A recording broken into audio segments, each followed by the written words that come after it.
غربت اور فاقوں کی وجہ سے اس شخص کا برا حال تھا، لیکن ان سب کے باوجود اس شخص نے ایمانداری کا ثبوت دیا۔ اللہ نے اسے اس کی ایمانداری کا کیا صلہ دیا کہ آپ سب حیران رہ جائیں گے۔ بہت ہی دلچسپ اور حیرت انگیز واقعہ ہے یہ۔ راوی کا کہنا ہے کہ میں مکہ مکرمہ میں رہ رہا تھا، ایک دفعہ مجھ پر بہت سخت دور آیا۔ غربت کی وجہ سے کئی دن فاقے کاٹنے پڑے۔ بھوک کی وجہ سے میں بہت کمزور ہو گیا۔ میرے پاس اتنی رقم بھی نہ تھی کہ اس سے کچھ خرید کر کھانا کھا سکوں۔ ایک دن میں کھانے کی تلاش میں گھر سے باہر نکلا۔ چلتے چلتے مجھے اچانک ایک ریشمی تھیلی ملی۔ میں نے اسے اٹھا لیا، گھر لا کر کھولا تو اس میں ایک خوبصورت موتیوں کا قیمتی ہار تھا۔ میں نے زندگی بھر ایسا خوبصورت اور اعلیٰ ہار نہیں دیکھا تھا۔ میرے دل میں آیا کہ اس کو بیچ کر کھانا خرید لوں، لیکن میرے دل نے کہا کہ مالک کی اجازت کے بغیر ایسا کرنا ٹھیک نہیں ہے۔ یہ سوچ کر میں نے اسے اپنے گھر میں بطور امانت رکھ لیا، تاکہ جب کبھی اس کا مالک ملے تو اس کو صحیح سلامت واپس کر سکوں۔ تھوڑی دیر بعد میں گھر سے باہر نکلا تو ایک بڑے میاں کو بہت پریشان حال دیکھا۔ ان کے پاس ایک کپڑے میں 500 دینار تھے اور وہ اعلان کر رہے تھے کہ میری موتیوں کی ایک تھیلی گم گئی ہے۔ جو آدمی بھی مجھے میری موتیوں کی تھیلی لا کر دے گا میں اسے 500 دینار انعام دوں گا۔ میں نے سوچا کہ یہ تو بہت بڑا انعام ہے اور میرا تو ویسے بھی غربت سے برا حال ہے، کیوں نہ یہ انعام کی حلال رقم لے کر اپنی ضرورت پوری کر لوں۔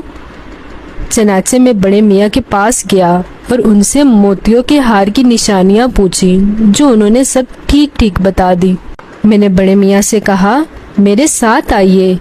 میں انہیں اپنے گھر لے آیا اور موتیوں کی تھیلی ان کے سپرد کر دی۔ وہ بہت خوش ہوئے اور 500 دینار نکال کر مجھے دینا چاہے، میں نے لینے سے انکار کر دیا۔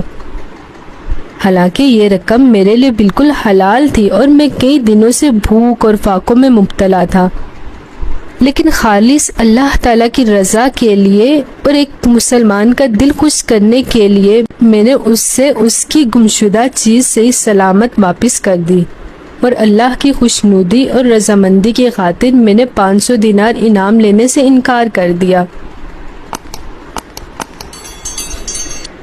کافی عرصہ بعد میں بحری جہاز کے ذریعے ایک سفر پر روانہ ہوا۔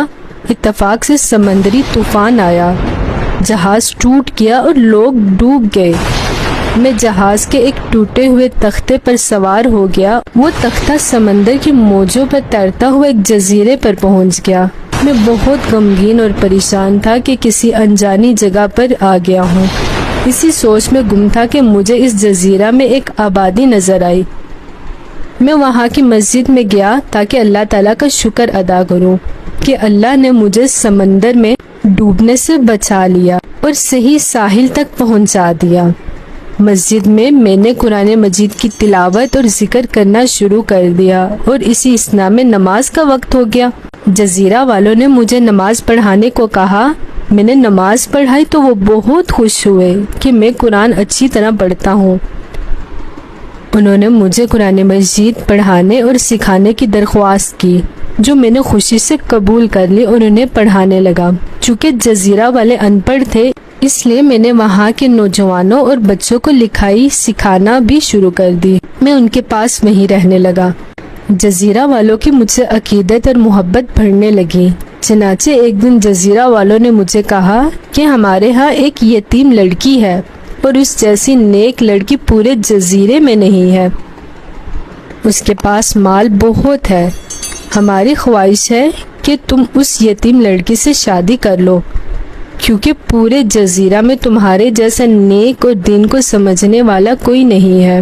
میں نے کہا کہ میں شادی نہیں کرنا چاہتا۔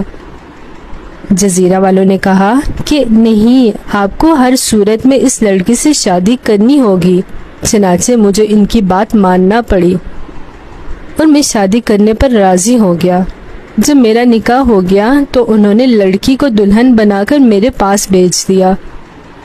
میں نے جب لڑکی کو دیکھا تو میری نگاہ اس کے گلے میں لٹکے ہوئے ہار پر پڑی۔ میں اسے دیکھتا رہ گیا کیونکہ یہ تو وہی قیمتی موتیوں والا ہار تھا جو میں نے مکہ مکرمہ میں بڑے میاں کو واپس کیا تھا۔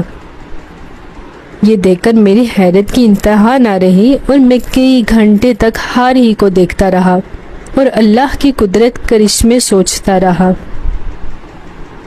اگلے دن جب لوگوں کو پتا چلا کہ میں نے بیوی سے بات تک نہیں کی اور مسلسل ہار ہی کو دیکھتا رہا تو لوگ بڑے حیران ہوئے اور مجھ سے کہنے لگے کہ آپ عجیب آدمی ہیں کہ اس ہار کو ہی دیکھتے رہے، آخر اس میں حیرت اور تعجب کی کیا بات تھی؟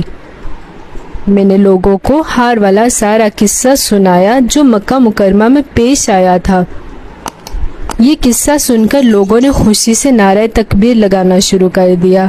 اب میں بڑا حیران ہوا کہ ان لوگوں کو کیا ہو گیا ہے، آخر اس قصہ میں خوشی کی بات کون سی ہے؟ یہ لوگ اتنے خوش کیوں ہو رہے ہیں؟